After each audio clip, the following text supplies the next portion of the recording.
मंत्री केटीआर ने हैदराबाद में क्रेडो प्रॉपर्टी एक्सपो के उद्घाटन में भाग लिया। इस मौके पर मंत्री केटीआर ने आंध्र प्रदेश में सड़क, बिजली और पेयजल के खस्ता हाल का जिक्र किया। केटीआर का मानना था कि अन्य राज्यों की तुलना में तेलंगाना में सड़कें और बुनियादी ढांचा बेहतरीन है।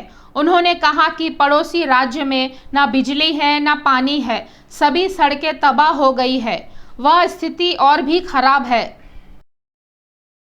ఆయన సంక్రాంతికి పక్క రాష్ట్రానికి పోయారు. వాళ్ళకి అక్కడ తోటలు ఉన్నాయి, ఇల్లు ఉంది, అక్కడ పోయారు. పోయి వచ్చిన తర్వాత నాకు ఫోన్ చేశారు. ఫోన్ చేసి కేటీఆర్ గారు మీరు ఒక పని చేయండి, మీ దగ్గర మీ రాష్ట్రం నుండి ప్రతి గ్రామం నుంచి 4 బస్సులు పెట్టి పక్క రాష్ట్రాలకు పంపేయండి సార్. ఎందుకండి అన్న. ఏం లేదు సార్, నేను పోయాను 4 రోజులు ఉన్నాను సంక్రాంతికి, మా ఊళ్ళో కరెంటు లేదు, నీళ్లు లేవు, రోడ్లు ధ్వంసం అయిపోయి ఉన్నాయి, అన్యాయంగా అధ్వానంగా ఉంది, మళ్ళీ తిరిగి వచ్చినాకనే నాకు ఊపిరి పీల్చుకున్నట్టుంది. ఇప్పుడు మీరు పని చేయండి, మన వాళ్ళందరినీ అక్కడ పంపండి, అప్పుడు తెలిసి వస్తుంది మన విలువ ఏంటో, మన ప్రభుత్వం చేస్తున్నది ఏంటో అని ఆయన కూడా చెప్పారు. నేను చెప్తున్నది ఏదైనా అతిశయోక్తి అని మీకు అనిపిస్తే, నేను చెప్తున్నది ఏదైనా ఈయన ఏదో కొద్దిగా ఎక్కువ చెప్తున్నాడు, వాళ్ళ గవర్నమెంట్కి వాళ్ళకి ఎక్కువ డబ్బా కొట్టుకున్నాడంటే దయచేసి మిమ్మల్ని కూడా కొడతా ఉన్నా, మీరు కూడా కారు వేసుకొని బయలుదేరండి, పక్క రాష్ట్రాలకు పోయిరండి. మీరు only then you'll appreciate us more. ఇప్పుడు నేను కొన్ని మాటలు అంటే కొంతమందికి నచ్చకపోవచ్చు, కానీ వాస్తవాలు. కొన్ని రాష్ట్రాల్లో, కొన్ని నగరాల్లో ఒక బిల్డింగ్ కట్టాలంటే, 1 మిలియన్ స్క్వేర్ ఫీట్ బిల్డింగ్ కట్టాలంటే గవర్నమెంట్కి స్క్వేర్ ఫీట్కి ఇంత అని లంచం ఇవ్వాలి, లేకపోతే పర్మిషన్ రాదు. ప్రతిపక్ష పోలకి ఇంత అని పర్మిషన్ ఇవ్వాలి, లేకపోతే రాదు. నేను చెప్పేది వాస్తవమా కాదా? ఇక్కడ ఉందా ఆ పరిస్థితి? ఇంతమంది ముందు ఓపెన్గా అడుగుతా ఉన్నా, మన రాష్ట్రంలో ఆ పరిస్థితి ఉందా? లంచాలు ఇచ్చి పర్మిషన్లు తెచ్చుకునే దురవస్థ ఈ రాష్ట్రంలో ఉందా? అది పారిశ్రామిక క్లియరెన్స్ కానీ, బిల్డింగ్ పర్మిషన్స్ కానీ, మీరు 2,000 కోట్లు పెట్టినా, 12,000 కోట్లు తెచ్చి బిల్డింగ్లు కట్టినా మిమ్మల్ని పైసా అడిగిన వాడు ఎవడన్నా ఉన్నాడా? मंत्री बोत्सा सत्यनारायण ने केटीआर द्वारा की गई टिप्पणी की कड़ी निंदा की। उन्होंने मांग की है कि केटीआर द्वारा की गई टिप्पणियों को तुरंत वापस लिया जाए। उन्होंने कहा कि तेलंगाना में भी लगभग यही स्थिति है। నాకు నిజంగా ఆయన ఏం చెప్పాడు నాకు తెలియదు, కానీ చూడలేదు. చూసిన తర్వాత దాన్ని స్పందిస్తాను. ఒకటి కానీ నా ఫ్రెండ్ చెప్పాడు, నేనైతే హైదరాబాద్ వెళ్ళి స్వయంగా నేను ఉండి వస్తున్నాను కాబట్టి అక్కడ కరెంటే లేదు, అతనికి ఎవరో ఫోన్ లో చెప్పుంటారు, నేనైతే అనుభవించి వచ్చాను, జనరేటర్ వేసుకుని ఉండి వచ్చాము. దానికి ఏం సమాధానం చెప్తాము? అది తప్పు కదా. అలా అంటే బాధ్యత గల వ్యక్తులు అలాంటి మాటలు మాట్లాడకూడదు. వాళ్ళ తాలూకు ఘనత చెప్పుకోవచ్చు, కానీ ఎటుబాటు అయితే నమ్మనండి. ఆయన తీసుకుని చూపెడతాం, దాన్ని తీవ్రంగా నేను ఆక్షేపిస్తున్నాను. దయచేసి విత్డ్రా చేసుకోవాలి. तेलंगाना के मंत्री केटीआर द्वारा की गई टिप्पणी एक नए विवाद को जन्म दिया है। आंध्र प्रदेश की पर्यटन और युवा मामलों की मंत्री रोजा ने करारा जवाब दिया। बेहतर होता है कि केटीआर एपी में आकर टिप्पणी करते। केटीआर का कहना है कि किसी ने उन्हें एपी की स्थिति के बारे में बताया और जिस किसी ने ऐसा कहा है उन्हें गुमराह किया है। मैंने केटीआर द्वारा व्हाट्सएप ऐप पर की गई टिप्पणियों को देखा। हम सभी केटीआर को एक युवा गतिशील नेता और एक प्रेरक नेता के रूप में पहचानते हैं। मुझे नहीं लगता कि ऐसा केटीआर आंध्र प्रदेश के बारे में सोचते होंगे।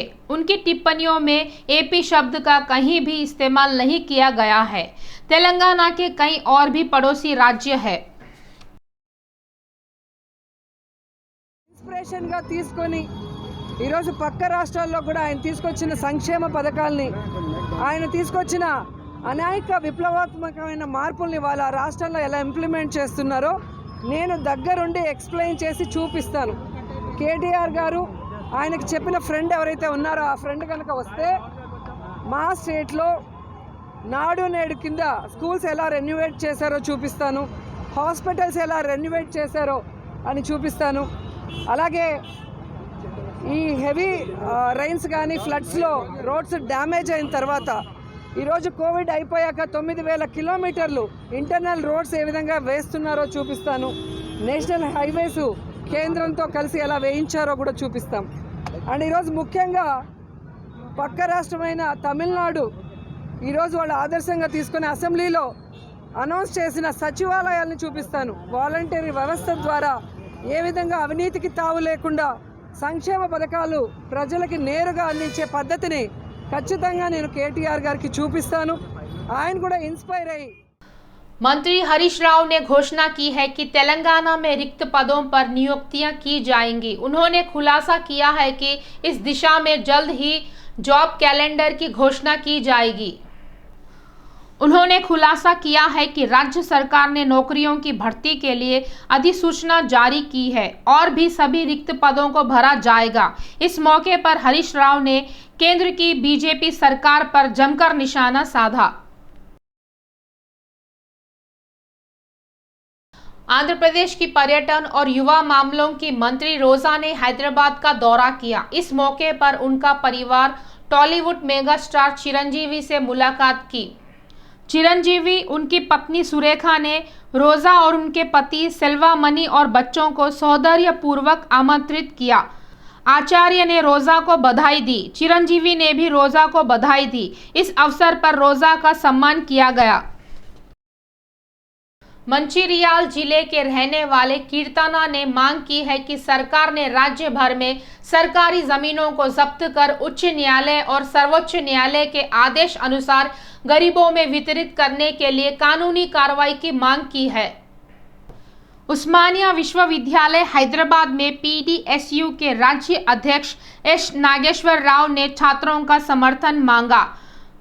बलाराव ने कहा कि पेटा गांव के एक साधारण परिवार से संबंधित कीर्तन भूमि पर एक अन्य व्यक्ति ने कब्जा कर लिया था।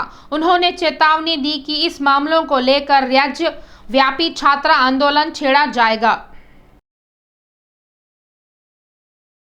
टीएस మొత్తం పీఓటీ యాక్ట్ గవర్నమెంట్ ల్యాండ్స్ మీద ఇంప్లిమెంటేషన్ చేసి పేదల భూములను రక్షించి వాళ్ళకు అందించాలి, వాళ్ళకు లబ్ధి చేకూరాలి అని ఒక కంప్లైంట్ పెట్టడం జరిగింది. దాన్ని సార్ ఓకే చేసి సెక్రటేరియట్ సిఎస్ఆర్ ఫార్వర్డ్ చేయడం జరిగింది యాక్షన్కు రిప్రజెంటేషన్. అక్కడి నుంచి మా మంచిర్యాల జిల్లాకు సంబంధించి నేను ఆధారాలు పంపిన కాబట్టి జిల్లా మొత్తం పీఓటీ యాక్ట్ ఇంప్లిమెంటేషన్కు కలెక్టర్కి ఆదేశాలు రావడం జరిగింది. కానీ కలెక్టర్ మేడం ఇప్పటికీ ఆదేశాలను అమలు చేయడం లేదు. 8 నెలలు దాటినా కూడా ఎలాంటి యాక్షన్ తీసుకోవడం లేదు. కబ్జాదారులకు సహకరిస్తూ ఇప్పటికీ పంట చేసుకునేలా వాళ్ళకు అనుకూలంగానే ప్రవర్తించడం జరుగుతుంది. కాబట్టి అందరూ, అన్ని పార్టీలు, అన్ని ప్రజా సంఘాలు అందరూ, ఇది దేశానికి రాష్ట్రానికి సంబంధించిన సమస్య కాబట్టి ప్రతి ఒక్కరు దీంట్లో ఇన్వాల్వ్ అయ్యి ఈ హైకోర్టు ఆదేశాలు అమలయ్యేలా చూడాలని కోరుతున్నాను. राष्ट्रीय राजमार्ग परियोजनाओं की आधारशिला रखने के लिए शमशाबाद में एक जनसभा आयोजित की गई। केंद्रीय मंत्री नितिन गडकरी बैठक में शामिल हुए। तेलंगाना राज्य के लिए 7,853 करोड़ रुपए की लागत से 354 मील लंबे राष्ट्रीय राजमार्गों का निर्माण किया जाएगा। इस अवसर पर जवाहर नगर के भाजपा नेता, विभिन्न मोर्चों के राज्य और जिला और स्थानीय नेता उपस्थित थे। మన కేంద్ర హైవే మంత్రి మరియు రవాణా మంత్రి అయినటువంటి నితిన్ గడ్కరీ గారు మన తెలంగాణ రాష్ట్రంలో దాదాపు 7,853 కోట్లు పెట్టి 354 కిలోమీటర్ల హైవేలు నిర్మిస్తున్నారు. కాబట్టి ఆ శంకుస్థాపనకు మన తెలంగాణ రాష్ట్రం నుంచి ప్రారంభించి మన తెలంగాణ రాష్ట్రంలో దాదాపు 12 రహదారులను శంకుస్థాపనకు వస్తున్నారు. కాబట్టి వారికి మా తరఫు నుంచి ప్రత్యేక ధన్యవాదాలు తెలియజేసుకుంటూ బీజేపీ పార్టీ కేంద్రం నుంచి ఏం చేస్తుందనే ఏదైతే తెలివి తక్కువ నాయకులు ఉన్నారో వాళ్ళు తెలుసుకోవాలి. ఎన్నో రకాలుగా బీజేపీ సెంట్రల్ నుంచి రాష్ట్రానికి ఎన్నో నిర్ణయిస్తుంది. ओयू के शोध छात्रों का कहना है कि राहुल गांधी की यात्रा ओयू अधिकारियों के रवैये को दर्शाती है। इस मौके पर चनागनी दयाकर अंतर्गत ओयू प्रशासन भवन में रजिस्ट्रार को एक याचिका सौंपी गई। एक हफ्ते पहले कांग्रेस के विधायक जग्गा रेड्डी ने ओयू के वीसी से संयुक्त अपील की थी। राहुल गांधी के दौरे में हंगामा न करने का आग्रह करते हुए कहा था कि विश्वविद्यालय के मुद्दों पर छात्रों के साथ राहुल गांधी विचार विमर्श करेंगे। इसके लिए उन्होंने छात्राओं से सहयोग मांगा।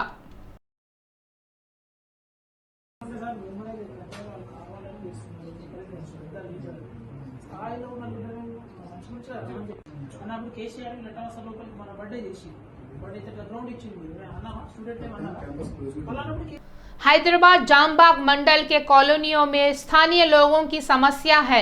जामबाग संभाग के भाजपा अध्यक्ष अश्विन कुमार ने तत्काल समाधान की मांग की। जामबाग संभाग भाजपा अध्यक्ष अश्विन कुमार के नेतृत्व में भाजपा कार्यकर्ताओं ने उपायुक्त श्रीनिवास से मुलाकात की।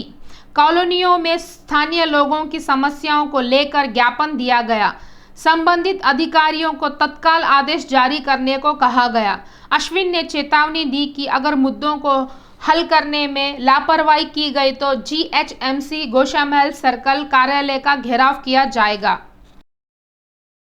माता की जय। आज भारतीय जनता पार्टी जामबाग डिवीजन की ओर से आज circle 14 deputy commissioner municipal deputy commissioner को मेमोरेंडम देना हुआ है।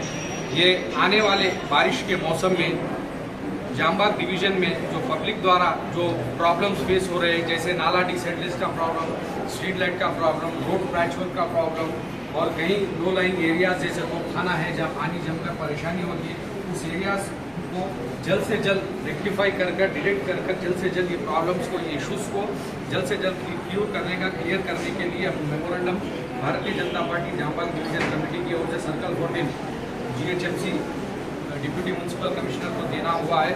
इस कार्यक्रम में आज हमारे पूरे कमेटी के मेंबर्स उपस्थित हैं। अभी हम एक एक्नॉलेजमेंट लेकर हम आए हैं DC साहब से, और ये GHMC और DC साहब से, डिप्टी कमिश्नर साहब से हम विनती करते हैं कि जल्द से जल्द इन इश्यूज़ पे, इन प्रॉब्लम्स पे वर्क किया जाए और इन्हें क्लियर किया जाए और इनका सोल्यूशन निकाला जाए। भारत माता की जय। भारत माता की जय। भारतीय जनता पार्टी जिंदाबाद। भारतीय जनता पार्टी जिंदाबाद। भारतीय जनता पार्टी। तेलंगाना शिक्षा विभाग ने 10वीं की परीक्षाओं के लिए तैयारियां पूरी कर ली है। करीब 2 साल बाद तेलंगाना शिक्षा विभाग 10वीं की परीक्षाओं का आयोजन कर रहा है। शिक्षा विभाग पहले ही 10वीं परीक्षाओं के कार्यक्रम की घोषणा कर चुका है। 10वीं कक्षा के छात्रों को हर साल 11 पेपर लिखने होते हैं, लेकिन इस बार शिक्षा विभाग ने कोरोना के चलते इसे घटाकर सिर्फ 6 पेपर कर दिया है। एक ही दिन बायोलॉजी और फिजिक्स की परीक्षा होगी। शिक्षा विभाग ने टेंट परीक्षा के लिए राज्य भर के सरकारी और निजी स्कूलों में 940 परीक्षाएं केंद्र बनाए हैं। सरकार ने तेलंगाना राज्य में रोजगार गारंटी वेतन बढ़ाने के आदेश जारी किए हैं। दैनिक वेतन 245 से बढ़कर 257 किया जाएगा। बढ़ी हुई रोजगार गारंटी मजदूरी 1 अप्रैल से लागू होगी। राज्य भर में रोजगार का काम किया जा रहा है।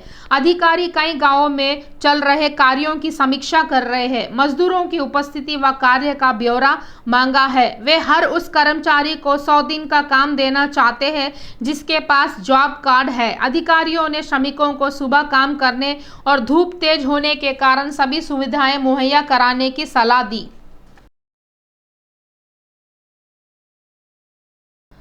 जनसेना प्रमुख पवन कल्याण ने कहा है कि एपी में किसान दयनीय परिस्थितियों में रह रहे हैं। उन्होंने अफसोस जताया कि किसानों के आंदोलन को सत्ता पक्ष ने ही नहीं समझा है।